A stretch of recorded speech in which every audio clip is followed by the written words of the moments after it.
Barakateh Shai, Barakateh Shai, Bashar Makakodash. Double honors to the apostles and the elders of Great Millstone. Salutations to the Akim out there who are sincerely pushing this truth. Right? Salutations, peace, and blessings also to the elect of the nation of Israel, the one third, the men, women, and children whom the Lord will have mercy upon. As you turn, this lesson is going to be hopefully some valuable spiritual nuggets, to edify the elect. And it's going to be focused on the precept Isaiah 48 verse 10. Right, and it reads, "Behold, I have refined thee, but not with silver. I have chosen thee in the furnace of affliction." Now, we're going to focus in on that word, refine thee. Brothers know this precept very well. It's a milk precept, and it pretty much describes our walk in this truth. The fact that we will through much tribulation enter into the kingdom, and that we have to be tried, but not just tried, we have to be purified. We have to be purged. We have to be made better people, through the Spirit. And that's hopefully what I wanted to impart, through this lesson. So focusing on that word refined there in the passage, the Hebrew word is tazarap, right? H6884, tazarap, right? And it means to smelt, refine, test, right? To smelt, refine, test, to test and prove true, to smelter, refiner, goldsmith, right? So to smelt pretty much goes back to how metals are purified when they are dug up from the earth. For example, gold and iron are dug up in the form of ores, which pretty much is an impure form of the metal that is, for lack of a better term, contaminated with other elements.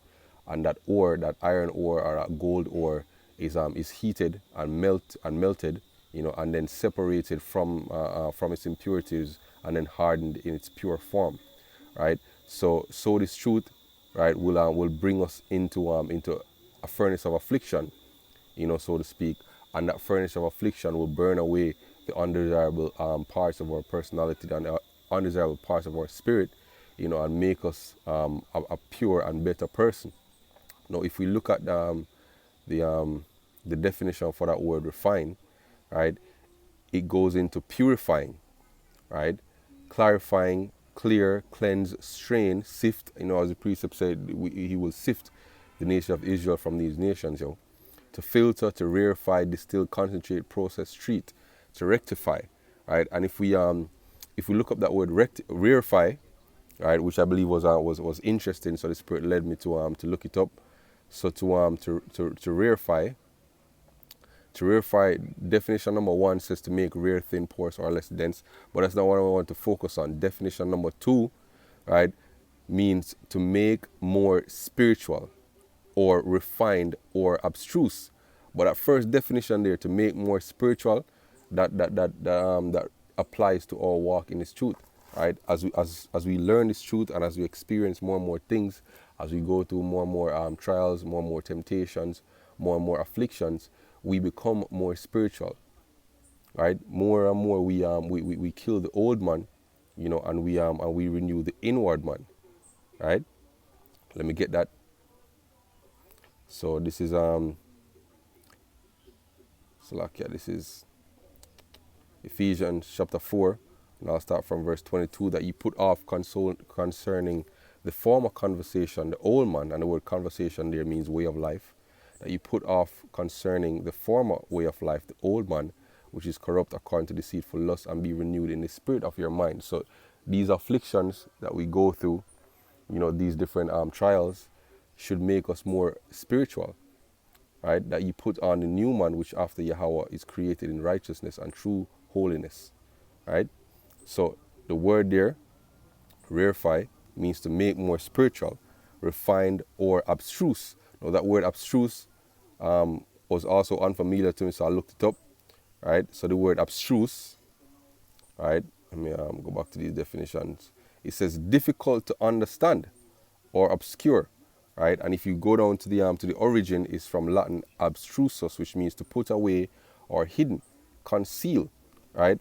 And this truth, we as spiritual men are not easily discerned, by the natural man. So true, the knowledge that we have is not easily understood, by the natural man, right? Let's get a few precepts to point that out. All right, this is 1 Corinthians 2, and I'll read from I read from verse 14, but the natural man receiveth not the things of the Spirit, meaning they are difficult to understand to the natural man. Right? For they are foolishness to him, neither can he know them because they are spiritual discerned. Right? So they have not been refined, they have not been purified, they have not been purged, they have not been made more spiritual. They have not been they have not been rarefied. So these things are hard for them to understand because they are spiritually discerned. So you have to become more spiritual in order to understand the things that are written off in the scriptures, right? Because they are revealed to the Spirit. Right? As the precept said, I believe in St. John chapter 4, that they which worship Yahweh must worship him in spirit and in truth, because Yahweh is a spirit. Right? So, and wisdom itself is a spirit that comes from Yahweh, right? That teaches us all these things. So if we are not in touch with the spiritual man, we will not understand this truth. Right? It says, but he that is spiritual judges all things, that he himself is judge of no man. And the word judge there means to discern. Right? So he that is spiritual discerneth or understands all things, yet he himself is discerned of no man, meaning no man pretty much understands him. You have a precept, I believe it's I don't remember, it's we're in St. John, I believe St. John verse 3, where it speaks about the Spirit, being like the wind. No man knows where it will go, but it just goes. Right? Let's bring out another precept here. This is Isaiah chapter 29, right? And I'll start from verse 11. And the vision of all is become unto you as the words of a book that is sealed or hidden away, just like the word abstruse means, right? Which men deliver to one that is learned, saying, read this, I pray thee. And he saith, I cannot, for it is sealed. And the book is delivered to him that is not learned, saying, read this, I pray thee. And he saith, I am not learned. Right? So this precept, the understanding of this book is only given to a select few men.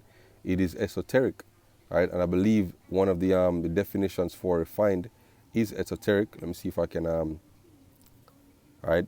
Refined, pure, purified, pure, clarified, clear, changed, sifted, filtered, rarefied, distilled, right? And it go down to say cultivated, cultured, polished, civilized, stylish, right? There's another one that says